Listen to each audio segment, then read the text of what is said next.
ડભોઈ તાલુકાના પલાસવાડા નજીક આવેલ લેવલ ક્રોસિંગ પર ટ્રાફિક જામથી મળશે રાહત.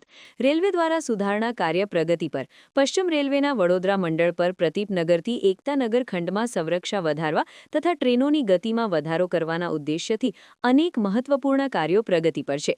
આ જ ક્રમમાં ડભોઈના પલાસવાડા નજીક આવેલ લેવલ ક્રોસિંગ એટલે કે સમપાર ફાટક નંબર 20 પર રોડ ઓવરબ્રિજનું નિર્માણ કરવામાં આવી રહ્યું છે. નિર્માણ કાર્ય દરમિયાન માર્ગ વાહન વ્યવહાર સુચારુ રીતે ચાલુ રહે તે માટે રેલવે દ્વારા એક ડાયવર્ઝન રોડ વિકસાવવામાં આવ્યો છે. જનપ્રતિનિધિઓ તથા સામાજિક સંસ્થાઓ દ્વારા આ લેવલ ક્રોસિંગ પર થતા ટ્રાફિક જામની સમસ્યાથી મુક્તિ માટે ડાયવર્ઝન રોડને વધુ પહોળો કરવાની માંગને ધ્યાનમાં લઈને વડોદરા મંડળ દ્વારા ઝડપી ગતિએ કામ શરૂ કરવામાં આવ્યું છે. LC20 પલાસવાડા લેવલ ક્રોસિંગ પર વડોદરા તરફ જતા માર્ગના એક્ઝિટ પર સ્થિત સ્પીડ બ્રેકર દૂર કરવામાં આવ્યો છે, જેના કારણે વાહનોના અટકવાનો સમય ઓછો થયો છે. આ જ રીતે ડભોઈ તરફથી આવતી જૂની સડક પર પણ સ્પીડ બ્રેકર દૂર કરવામાં આવ્યો છે. આ ઉપરાંત સડકની ખરાબ તથા ઉબડખાબડ સપાટીને સુધારીને પુનઃ ડામરીકરણ કરવામાં આવ્યો છે.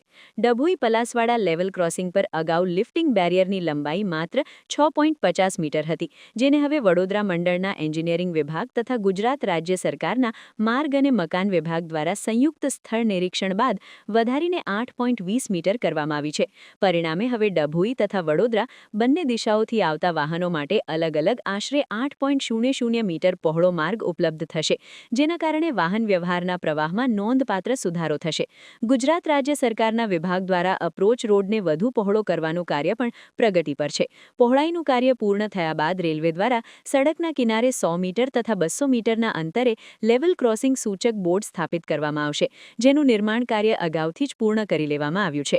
ઉપરાંત દ્રશ્યતા વધારવાના હેતુથી હાઇટ ગેજ પર પણ પેઇન્ટિંગ કરવામાં આવ્યું છે. વડોદરા મંડળ દ્વારા લેવાયેલા આ સમન્વિત તથા સુધારાત્મક પગલાઓના પરિણામે આવનારા દિવસોમાં પલાસવાડા લેવલ ક્રોસિંગ પર થતી ટ્રાફિક જામની સમસ્યાથી સામાન્ય નાગરિકોને મોટી રાહત મળશે. સમાચારની અવનવી અપડેટ જોતા રહો નિખરતા ગુજરાત ન્યૂઝ સાથે. નિખરતા ગુજરાત ન્યૂઝને લાઇક, શેર, સબસ્ક્રાઇબ કરો અને બેલ આઇકન દબાવીને સમાચારની ઝડપી માહિતી મેળવો.